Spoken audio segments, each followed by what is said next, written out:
Hello students. The COVID situation has forced us again to go online, and we have to do the last leg of the 14th lesson, the lesson on semiconductors in the online mode.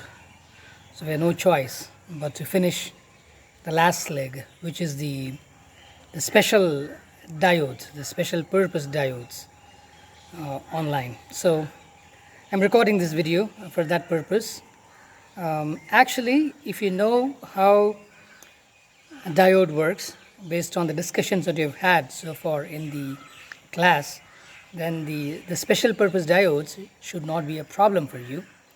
In fact, we have covered one of them, and that is the Zener Diode. We said that Zener Diode is a heavily doped diode, and that reduces the junction width so much so that the electric field in the junction could be very, very high. And in the reverse bias condition, you can expect the Zener breakdown, and the diode starts conducting at a particular voltage. That's what we discussed last. So Zener Diode was a special purpose diode, and we are going to talk about a few more special purpose diodes. And these diodes are called as optoelectronic diodes, basically. Opto meaning light, and then electronic meaning the obvious thing. And they are diodes, basically. So those are the diodes we will be talking about in this video. And as I said, these are special purpose diodes. Actually, if you think about this optoelectronic part of the name, I want to talk a little bit about that first.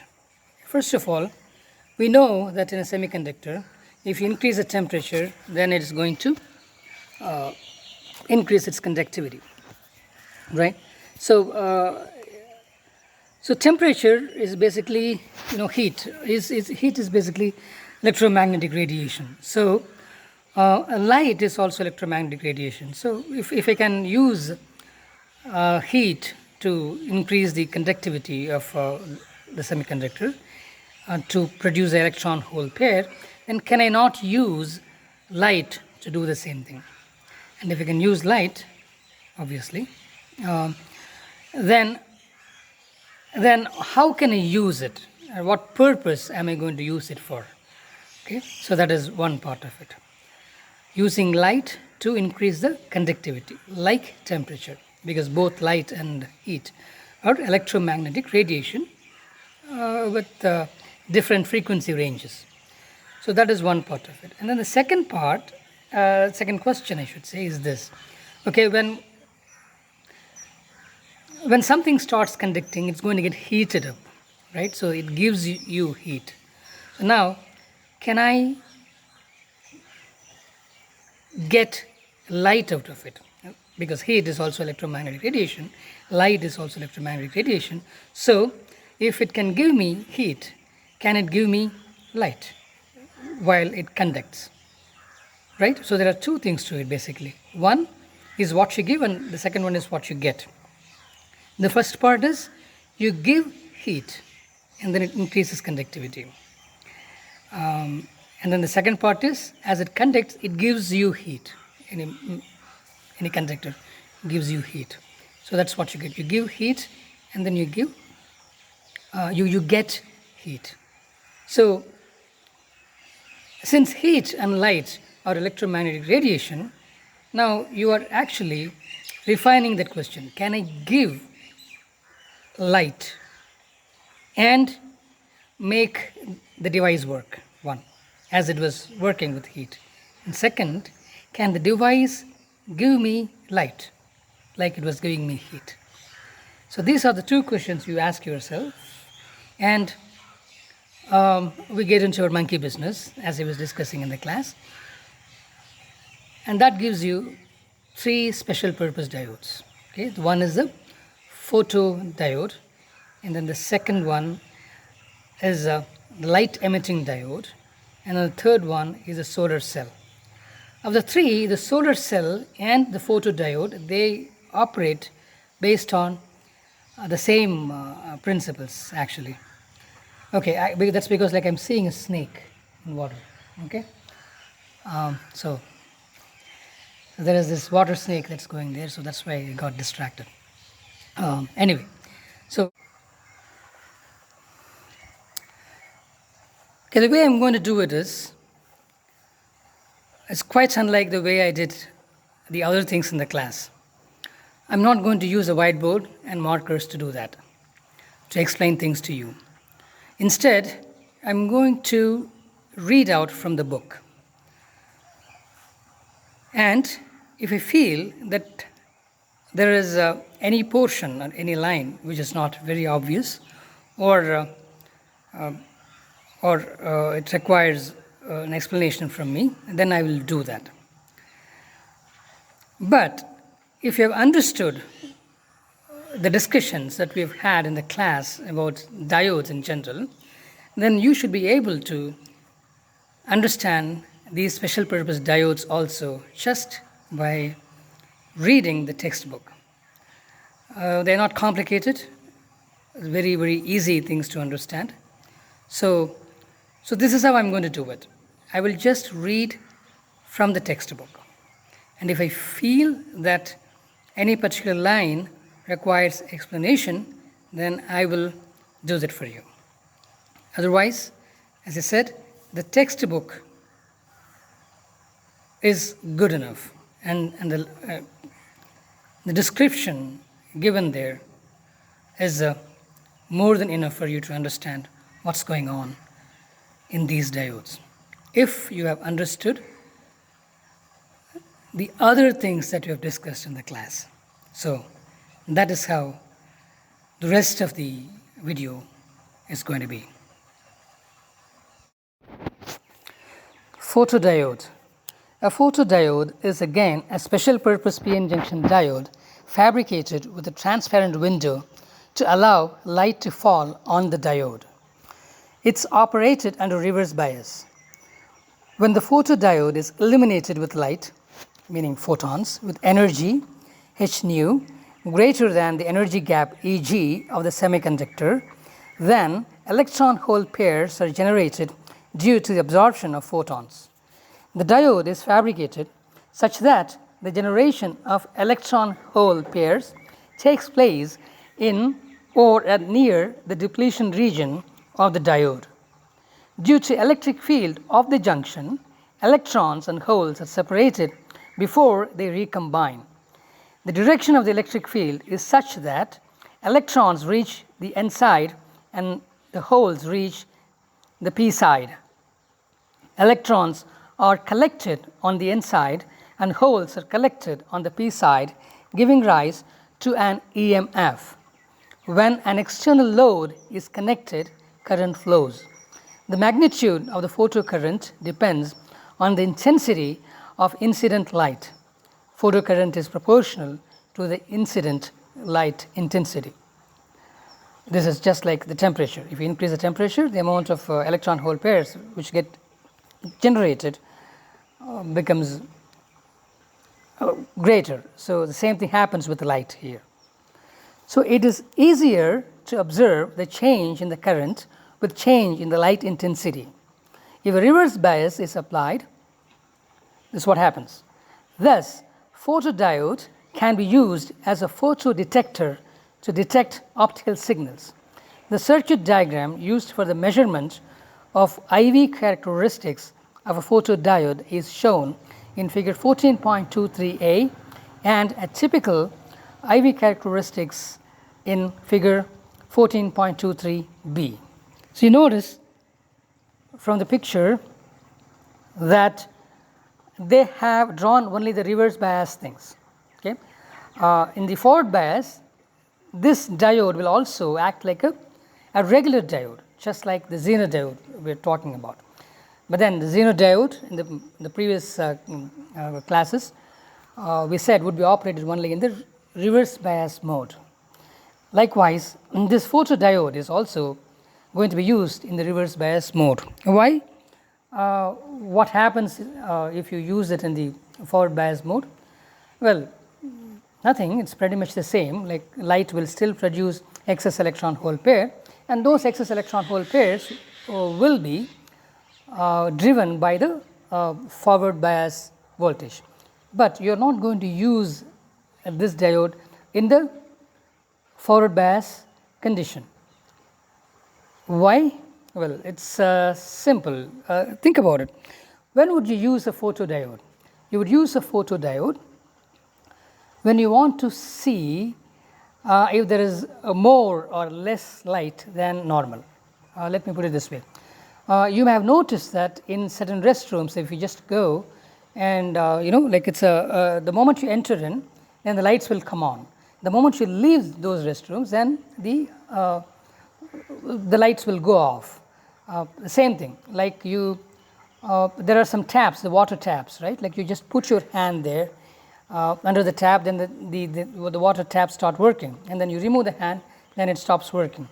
So what happens there is pretty much the same thing, because there is a certain amount of light which is already available, and now you go put your hand there, you block a certain amount of light, or you walk into your room, and the sensors will sense your presence, and then the diode will start functioning. So that's it. So you see, this change is not much. I mean, the change in light because you put a hand under the tap or you walk into a room is not going to change much, but that slight change will cause a slight amount of current, maybe in microamperes. Okay, maybe like previously, like with the available light, you had about say 4 microampere current or something. Now, with you blocking the light, what happens is that the light produced gets halved. It becomes maybe 2 microamperes or something. You see, the amount of current we are dealing with by this process, by this natural process of either using light or heat, it is always low. That is what we found when we started this lesson. So, the amount of electron hole pairs which are getting generated by temperature is not much. So, the change in the current, even though it is like it's small, if you had connected the diode in the forward bias condition, then the change may not be significant. Why? Because in the forward bias condition, you are talking about milliamperes of current. But now, because the change in the light intensity, you are going to get only a microampere change. So, milliamperes and then microamperes. Suppose like if 1 milliampere current was flowing in the diode already. Now, because of this change, now it is going to be 0.998 milliampere. If 1 milliampere current was flowing in the diode already, now it is going to be very, very slightly less, 0.998 milliamperes now. So, that is not much actually. So, milliamperes 1 and then 0.998 does not make much of a difference. So, it will be very difficult for you to measure this change, this amount of change in the milliampere region. But if you are going to use the same method in the reverse bias condition, you see you will be dealing only with microamperes there. So, if there were 4 microamperes before, now it is going to be 2 microamperes. So, you see the change is 50% now. In the milliampere region, range, like the change was almost nothing. But in the microampere range, you see there could be a 50% change. So, detection of the change becomes easier in the case of reverse biasing this photodiode. So, that is the reason we go for reverse bias. Actually, example 14.6 explains it to you very clearly. Let us read that. Example 14.6, the current in the forward bias is known to be more, that is in milliamperes, than the current in the reverse bias, which is in microamperes. What is the reason then to operate the photodiodes in the reverse bias? Solution is this. Consider the case of an N-type semiconductor. Obviously, the majority carrier density N is considerably larger than the minority hole density P. On elimination, let the excess electrons and holes generated be delta N and delta P respectively. So, N dashed, which is the new number of electrons, is going to be equal to N plus delta N, and P dashed is equal to P plus delta P. Here, N dashed and P dashed are the electron and hole concentrations at any particular elimination, and N and P are carrier concentration when there is no elimination. Remember, delta N is equal to delta P, and N is much greater than P. Hence, the fractional change in the majority carriers would be much less than that in the minority carriers. In general, we can state that the fractional change due to the photo effect on the minority carrier dominated reverse bias current is more easily measurable than the fractional change in the forward bias current. Hence, photodiodes are preferably used in the reverse bias condition for measuring light intensity. Okay, now let's take a look at the light emitting diode. Let me read that from the textbook. 2. Light emitting diode. It's a heavily doped p-n junction which under forward bias emits spontaneous radiation. The diode is encapsulated with a transparent cover so that emitted light can come out. When the diode is forward biased, electrons are sent from N to P, and holes are sent from P to N. At the junction boundary, the concentration of minority carriers increases compared to the equilibrium concentration, that is when there is no bias. Thus, at the junction boundary on either side of the junction, excess minority carriers are there which recombine with majority carriers near the junction. On recombination, the energy is released in the form of photons. Photons with energy equal to or slightly less than the band gap are emitted. When the forward current of the diode is small, the intensity of light emitted is small. As the forward current increases, the intensity of light increases and reaches a maximum. Further increase in the forward current results in decrease of light intensity. LEDs are biased such that the light emitting efficiency is maximum. The VI characteristics of an LED is similar to that of a silicon junction diode, but the threshold voltage are much higher and slightly different for each color.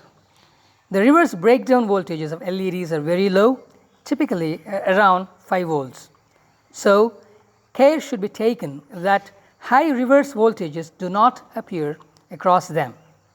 LEDs that can emit red, yellow, orange, green and blue light are commercially available. The semiconductor used for fabrication of visible LEDs must at least have a band gap of 1.8 electron volt. Spectral range of visible light is from about 0.4 micrometer to 0.7 micrometer, that is from about 0.3 electron volt to 1.8 electron volt. The compound semiconductor gallium arsenide or phosphide GaAs1-XPX is used for making LEDs of different colors. So, they are given you a number too, gallium arsenide 0.6, P 0.4. Then Eg for that is 1.9 electron volt is used for red LED. So, gallium arsenide Eg, which is approximately equal to 1.4 electron volt, is used for making infrared LED. These LEDs find extensive use in remote controls, burglar alarm systems, optical communication, etc. So, LEDs have the following advantages over conventional incandescent low power lamps. 1. Low operational voltage and less power. Fast action and no warm up time required. The bandwidth of emitted light is 100 angstrom to 500 angstrom, or in other words, it's nearly but not exactly monochromatic. Long life and ruggedness. Fast on-off switching capability.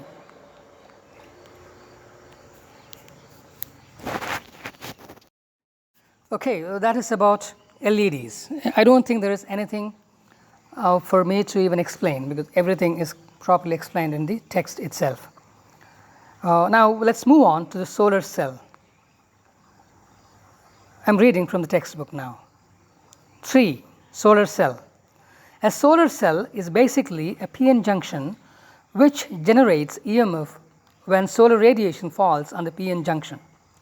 It works on the same principle, photovoltaic effect, as the photodiode, except that no external bias is applied and the junction area is kept much larger for solar radiation to be incident, because we are interested in more power. So, the more electron hole pairs you can produce, then the more preferable the situation is. So, you are going to have a wider illuminating area. A simple p-n junction solar cell is shown in figure 14.24. A p-type silicon wafer of about 300 micrometer is taken, over which a thin layer approximately 0.3 micrometer of N silicon is grown on one side by diffusion process. The other side of PSI is coated with the metal, which is at the back contact. On the top of NSI layer, metal finger electrode or metallic grid is deposited. This acts as a front contact. The metallic grid occupies only a very small fraction of the cell area, just less than 15%, so that light can be incident on the cell from the top. The generation of EMF by a solar cell when light falls on it is due to the following 3 basic processes: generation, separation, and collection. 1. Generation of EH pairs due to light with H nu greater than Eg close to the junction. 2. Separation of electrons and holes due to the electric field of the depletion region. Electrons are swept to the N side and holes to the P side. Number 3. The electrons reaching the N side are collected by the front contact, and holes reaching the P side are collected by the back contact. Thus, P side becomes positive and the N side becomes negative, giving rise to a photovoltage. When an external load is connected as shown in figure 14.25a, a photocurrent IL flows through the load. A typical IV characteristics of a solar cell is shown in the figure 14.25b. Note that the IV characteristics of solar cell is drawn in the 4th quadrant of the coordinate axis. This is because a solar cell does not draw current but supplies the same to the load. This is an important point, because all the other diodes, if you notice, were drawing current from battery, but a solar cell is giving current, so it is drawn in the 4th quadrant. Semiconductors with band gap close to 1.5 electron volts are ideal materials for solar cell fabrication. Solar cells are made with semiconductors like silicon, e.g. that the gap is 1.1 electron volt, or gallium arsenide, e.g. is equal to 1.43 electron volt, and then cadmium tellurium, telluride, the Eg is equal to 1.45 electron volt. Then copper, indium, selenium, and which has an energy gap of 1.04 electron volt, etc. The important criteria for the selection of a material for solar cell fabrication are: 1. The band gap, which is approximately between 1.0 to 1.8 electron volt. 2. High optical absorption, it's 10 power 4 centimeter, 10 power 4 per centimeter. 3. Electrical conductivity. 4. availability of the raw material and cost. Note that sunlight is not always required for solar cell. Any light with photon energy is greater than the band gap will do. Solar cells are used to power electronic devices in satellites and space vehicles, and also as power supply to some calculators. Production of low-cost photovoltaic cells for large-scale solar energy is a topic for research. Okay, even in this, I don't think there is anything that we need to explain, because it's rather self-explanatory, basically. We can probably read the example 14.7 also, which is this. Example 14.7. Why are silicon and gallium arsenide are preferred materials for solar cells? Solution. The solar radiation spectrum received by us is shown in figure 14.26. So, on the x-axis you have electron volt, the energy, and on the y-axis you have solar radiance, that is intensity. Okay. So, it starts at some level and then it peaks and then it comes down. Notice that like it is peaking at 1.5 electron volt. Okay. So, the maximum is near 1.5 electron volt. For photo excitation, h nu is greater than Eg. Hence, semiconductor with band gap which is approximately equal to 1.5 electron volt or lower is likely to give better solar conversion efficiency. Silicon has Eg approximately equal to 1.1 electron volt, while for gallium arsenide it is approximately equal to 1.53 electron volt. In fact, gallium arsenide is better in spite of its higher band gap than silicon because of its relatively higher absorption coefficient. If you choose materials like cadmium sulfide or cadmium selenium or selenide, I don't know what it is, which is approximately equal to 2.4 electron volt, we can use only the high energy component of the solar energy for photo conversion, and a significant part of the energy will be of no use. The question arises, why we do not use material like lead sulfide, which is less than 0.4 electron volt, which satisfy the condition h nu is greater than Eg for nu maxima corresponding to the solar radiation spectra. If we do so, most of the solar radiation will be absorbed on the top layer of solar cell and will not reach in or near the depletion region. For effective electron hole separation due to the junction field, we want the photo generation to occur in the junction region only. So, this kind of explains everything there is to be explained. So, now we are done with the topic which was remaining when the school closed. So, we covered everything there is to cover in this lesson.